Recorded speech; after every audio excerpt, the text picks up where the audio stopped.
insulation. So ultimately, wherever you can get it. Home that I purchased 6 years ago now, the first thing we did was insulate under the floors. Insulating under your floors, that can improve your home's energy efficiency by about 20%. We recognised improvement nearly straight away. Well, we did straight away. The next morning we woke up. I will admit we have big dumb windows in this home. We had big and dumb windows in this home. Just too big, just very, very poor in energy efficient wise and leaky as well. So, but we did see that the windows had a layer of condensation on it after we'd installed the insulation underneath, because ultimately we weren't then, cool wasn't coming up through our floor, it was then coming up and heat traveling out through our windows.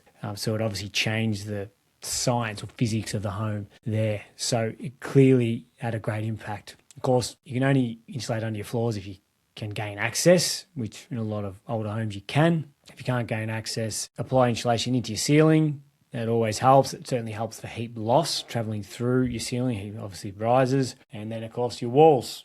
Walls can be a little bit more difficult. If you're not going to remove cladding or plasterboard inside, you can do blow-in insulation. And we've done it on a number of occasions. The problem with blow-in insulation is a lot of the old homes don't have a good wrap on the outside, so the wrap won't contain all of the blow-in insulation. And then even if it does, you do get a settle. The blow-in insulation does settle over time, so you do get a gap at the top. The old rule of thumb is 5% of gaps in your insulation equal 50% of heat loss. But again, if you do have 5% of gaps, you've still improved the heat loss by 50%. So it's not an ideal scenario, but we're not talking about ideal scenarios here. We're talking about what we can do with what we've got.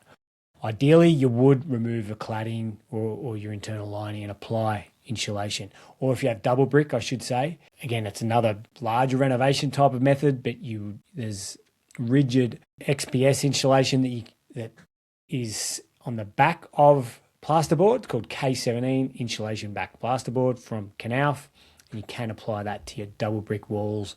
Basically takes your double brick wall is basically 0.01, something like that, but it can get that wall to an R2.35. So that's if you're looking to do a larger scale renovation. But if you can't do that, insulate where you can, and I would start under your floors, in your ceilings, and then I'd go to your walls.